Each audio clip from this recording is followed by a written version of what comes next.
Hello everybody, welcome back to my channel. Today I'm going to show you how I walk through making these little sew-in ribbons. Aren't they so pretty? They have washing instructions on the back. Isn't that so cool? So yesterday I posted some tags that I made on my Facebook page. If you haven't joined me yet on Facebook, I do have a link down below and you can join me over there. You can also join the creative crew. That would be fun. But yesterday on Focus, Lisa, focus. Yesterday I shared some little tags that I made, and I had so many people asking if I could show how I made them. So that's what this video is all about. Look, washing instructions on the back. Yay! So what's really cool about sublimating is you can take white satin ribbon and turn it into any color that you want with any design, any saying, any logo, and totally make your own custom labels. We are sublimating today with sublimation. There are certain rules that you have to follow. And you know me and rules, but with this process, you do have to follow some rules for it to turn out exactly right. And I'll share some of that process with you in this video. But oh my goodness, isn't that so awesome? I've had so much fun with my new printer, and I'll show you that in today's video, and we'll walk step by step in this process. So at the computer, you want to come over to your favorite designing software. That might be different for you, but I like to use Inkscape. I use Inkscape for so many different things in my studio, designing quilts, designing patterns, making SVGs, and for making my labels. So the very first thing I did was measure my ribbon. The ribbon I'm cutting today and making labels with is 1 inch wide. And I made myself a little paper template that was 1 inch wide. And I cut a 3 inch section and folded it in half just to get a visual of what my ribbon size would be like. And that is perfect for the labels that I'm making today. So I've come over to Inkscape. This is Inkscape. And on my page, you'll see the labels that I'm going to be cutting out today. Let's take a zoom in look, and I'll just show you how I set this page up. Zooming in, zooming in. There we go. I'll zoom in a little bit closer and get the first set of ribbons in the page. So you'll notice right up here at the top, I've clicked on it and highlighted it, that little red box. That represents the width of my label. It is exactly, you'll see here on the screen, 1 inch wide. That is going to be a guideline for me to place my ribbon on the page once we print this out. Okay, so I've put one on the top of the page and one at the bottom of the page, and they're perfectly lined up, so I can line up my ribbon with these little red marks and know that my design is centered on the ribbon. Then I designed these little boxes that you see here, and I've made them so that they extend beyond the edge of the ribbon, so my design and my color will go from edge to edge. This will, you'll see right here, that it is a little bit wider than the 1 inch, right? So when we place our ribbon lined up to this red box at the top and bottom, it will extend beyond the edge of the ribbon and give me color from edge to edge when we sublimate the ribbons. Keeping that in mind, anything you place within that design needs to be centered with the little red box up here at the top, right? Let me ungroup these. See this design right here, made by Mom with love. I'm just going to shift that up so that you see it is within that 1 inch, so it'll be centered right in the middle of the ribbon. So I did some gradients, I did some patterns. Some of them I'm going to leave completely white with my logo, and some of them I did a solid color fill like this yellow one here. You'll design your logo, and I wanted to put washing instructions on the flip side, on the reverse side. So when you fold your ribbon in half and you sew this into your item, when you flip it up, it gives you the washing instructions, which is always nice to have with your projects or your quilts, right? So I've designed them all here. The one thing about sublimating on anything really is to make sure that you've mirror imaged your design before you print. So you'll notice that all of my labels, all of the words and the logos have been mirror imaged except for this one.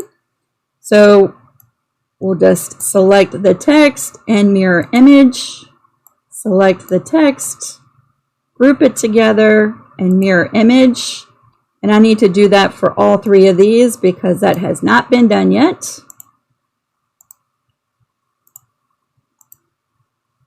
It's going to take a second because I had already grouped everything together to send over to the printer. Group that together, mirror image, and I have one more set down here.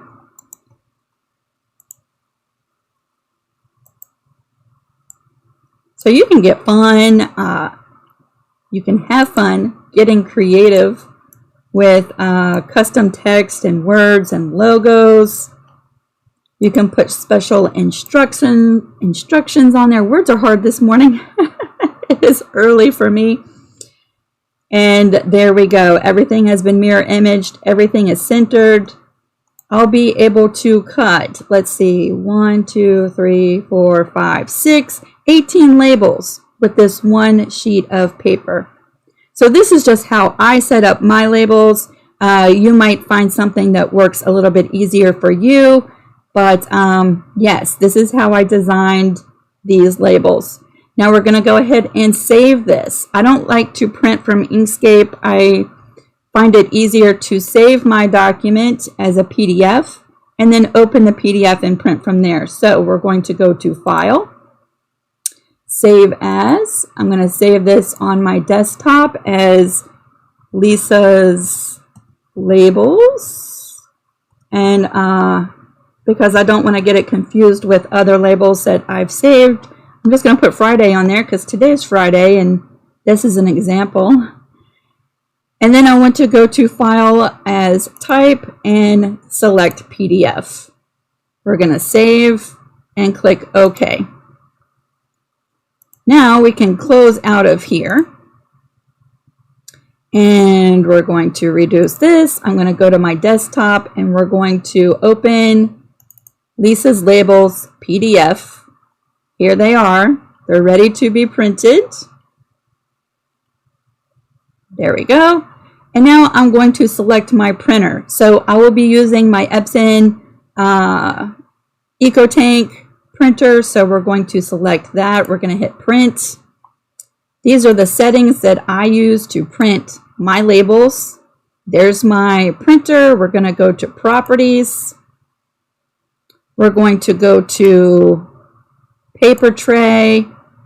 8.5 by 11 is good. It is in the portrait mode. We're going to change the paper type from plain paper to premium presentation matte paper. And we're going to change the quality. I like to bump the quality up to high. And then everything else looks really good. We're going to select OK. And now you can see a little preview. Make sure everything fits within your page. Everything looks good. We're ready to go ahead and hit print and load the sublimation paper into the printer. So here we are at my printer. I have an Epson ET 15000 EcoTank printer. I will be using the Hypo sublimation ink. It's already loaded into my printer. And for these labels, I will be using the Koala sublimation paper. I've already loaded it to the paper tray behind me, and we're ready to print our label sheet.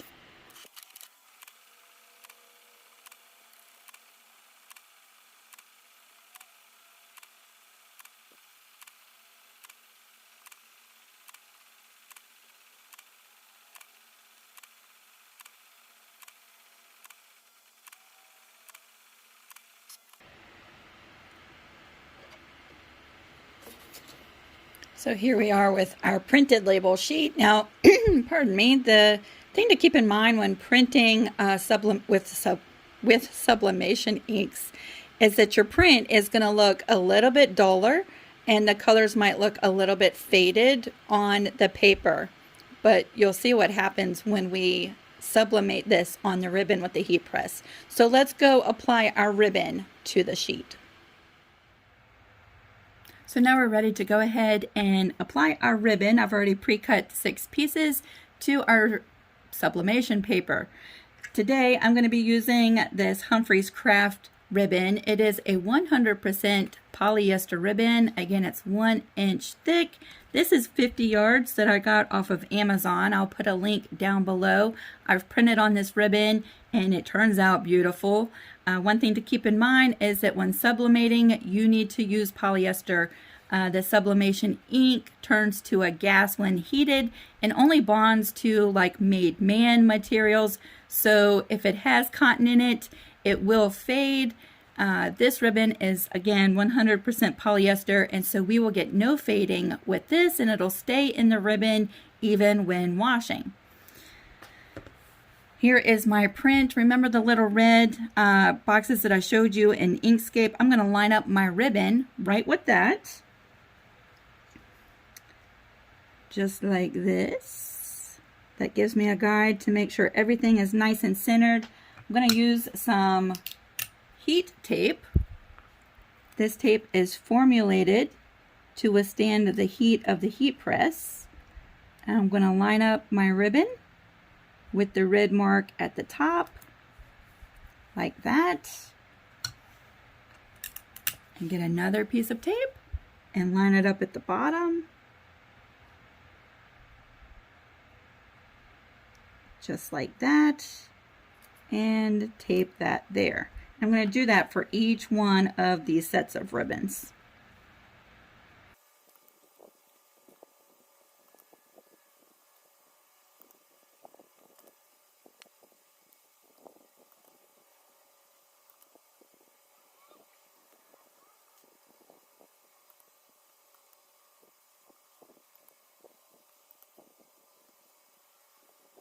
Okay, my ribbon is in place. Now just to make sure that nothing shifts, because it is possible if any of this moves while you're pressing or lifting the press up, if any of this ribbon shifts in that process, you will get like a ghosting or fuzzy image.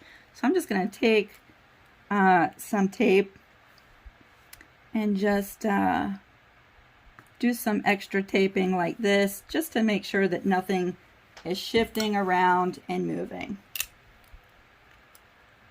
And I have the heat press warming up. There we go. Might be a little extra with my tape. There we go. I have my heat press warming up to 400 degrees for 60 seconds, and we'll move over there. Alrighty, here we are at the heat press. Now, my heat press, I know I usually get questions, what kind of heat press am I using? This I ordered off of Amazon. It was like a 7-in-1. It comes with 2 different mug presses, plate presses, a hat press.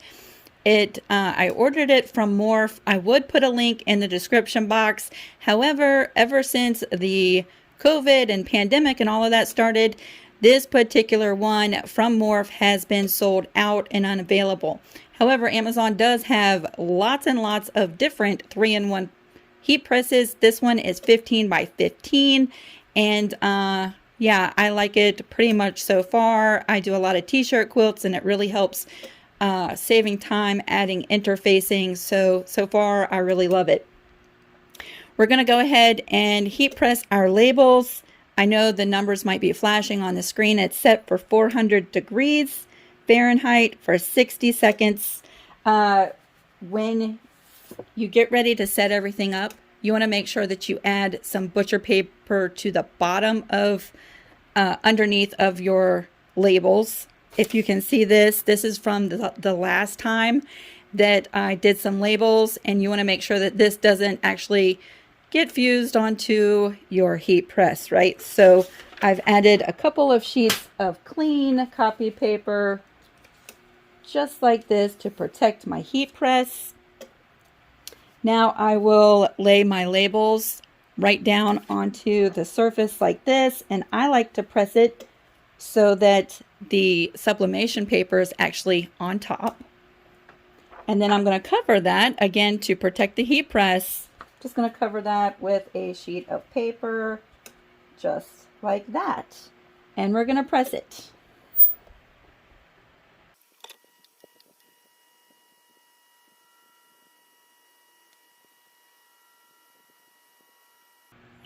Okay, my heat press is done. Be really careful when lifting this up. You don't want to shift anything too much. Nice and slow, just like that. We're going to swing this away.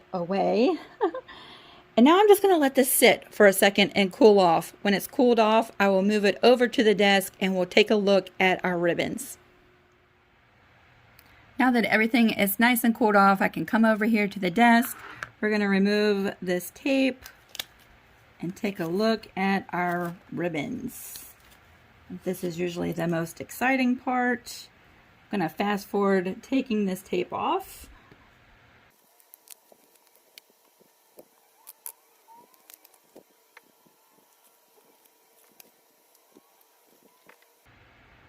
So here we are. Here are our ribbons, and I'll show them up close to you so you can see the colors and the text. This is the one that we did a solid color yellow ribbon. Isn't that so pretty?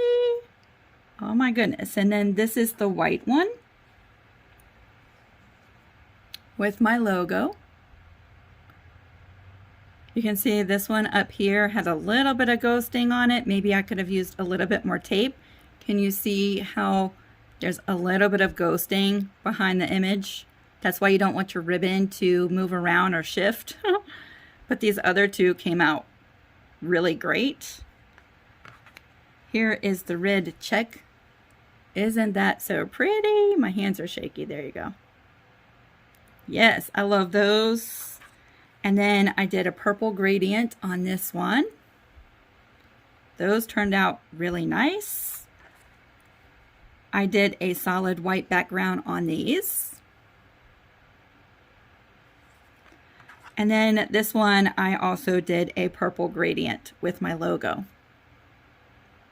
Now to use these will be sew in, okay? So with the lines from the boxes, we just cut right on the line. This ribbon will fray. I've ordered a ribbon cutter, but I'm waiting for it to come in. So with the ribbon cutter, it seals that edge. I've tried using a lighter and fray check. I don't get really great results with that. So until I get my ribbon cutter, I won't have any that have a, just a single ribbon like this. These you will fold over and sew into projects. So just like that. So that'll take care of the raw edge. So there is the little tag, and when you flip it up, there is your washing instructions. I love that so much. Oh, I love that so much. So let me show you how I usually sew these in. We'll cut this one. And I would keep them just like this until you're ready to use them. And then cut yourself off one of the ribbons and put this one away until you're ready to use it again. I usually take a little bit of Fabri-Tac glue. And I add just a little bit to the raw edge like this. Not a lot, just a little bit just to tack it on there. And then I fold my ribbon in half, just like this. Nice and perfect. You could press this just a little bit. Be careful because you don't want it to melt. With a really low heat, you could press and really crease that if you wanted to. I'm just going to hold that for a second. And there is my label ready to be sewn into my project, with the washing instructions on the back. Isn't that so cool?